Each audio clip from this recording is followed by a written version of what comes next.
السلام عليكم ورحمة الله وبركاته. ازيكم يا حبايبي؟ عاملين ايه؟ يا رب تكونوا بخير. معاكم محمد من قناة بيت العيلة. ان شاء الله النهارده هنعمل مع بعض البط في الفرن بطريقة سهلة جدا وجديدة، وكمان هنعمل محشي ورق عنب في الطاجن برضو بطريقة سهلة جدا. مش هياخد اي حاجة وطعم تحفة وطعم جديد جدا جدا. ارجو الدعاء لوالدي بالرحمة والمغفرة وجزاكم الله كل خير. يلا بينا مع بعض على الطريقة. هنجيب المادة الدهنية بتاعتي زيت او سمنة بلدي، انا بحط الاتنين، وبحط حته دهن اللي بكون مسيحاه اللي هو الدهن الطبيعي بتاع الدهن من عند الجزار، وبجيبه بسيحه وده بشيله للطبيخ او المحشي. وحطيت بصله قطعتها بالشكل ده ويا دوب هتبلها اديها بس تقليبه، ولا هتحمر ولا اي حاجه. حط عليها شويه فلفل اسمر ماشي عشان يدي ريحه حلوه. وبعدين هنزل بالصلصه اللي انا عملتها معاكم كتير قبل كده، بطلعها على طول من التلاجة على البصله. تمام بالشكل ده، وهقلبهم مع بعض. وهنزل بقى بالتوابل بتاعتي، شوية الفلفل وشوية الملح وشوية السكر والتوابل الكاري، حاجات بسيطة خالص، رشات خفيف علشان خاطر انا عايزة احس بطعم المحشي. اكتر حاجة فيه الفلفل والملح والسكر وشوية الكاري. خلاص. وبعدين هديهم تقليبة كده مع بعض لحد ما اللحمة الطماطم بتاعتي تتسبك. طبعا طماطم متسبكة طبيعي ماشي، يا دوب تقلبتين كده مع بعض وبعدين هطفي عليها. خلاص مش بتك عليها او في السوا، يا دوب بس المكونات كلها بتدخل مع بعضها وبعدين بطفي عليها.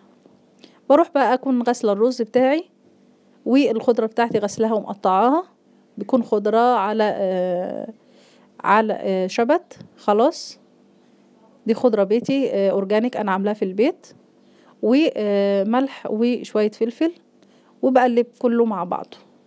الخلطه بتاعت الطماطم ديت انا سايبه منها معلقتين علشان خاطر هقول لكم نعمل بيها ايه. وهنجيب الورق العنب بالشكل ده ونحط معلقه كده خفيفه والطبق والفه بالشكل ده. طريقه سهله خالص، كأن بنعمل رول كده او ساندوتش كده خفيف صغير خالص. طريقه لفه سهله جدا جدا جدا، مش محتاجه احتراف ولا اي حاجه، وسريع جدا، في ثانيه هتلاقي نفسك خلاص خلصتي المحشي. وهفضل كده لحد ما اخلص الكميه بتاعتي. وبعدين هنجيب بقى البطايه بتاعتنا منضفه وتمام التمام. هجيب بقى معلقتين الطماطم اللي هم بتوع المحشي اللي على البصل والتوابل وكله تمام عليها، وهبتدي بقى نغلف البطه من جوه من بره كويس جدا جدا. تمام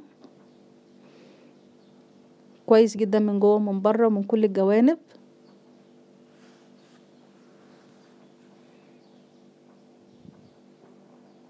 الخطوه دي مهمه جدا، بتديها طعم حلو وفي نفس الوقت كمان بتحمرها لي طبيعي من غير ولا اي حاجه. هبتدي بقى ارص المحشي كده جوه، ما اكتمهوش جامد علشان خاطر ياخد راحته لحد ما على قد البطه من جوه. والباقي هرص حواليها في صينيه او في طاجن. خلاص بالشكل ده حطيتها كده في صينيه، واحط حواليها بقيه المحشي وشويه كام حلقه ليمون، وغطيتهم كده بالفويل وهدخلها الفرن.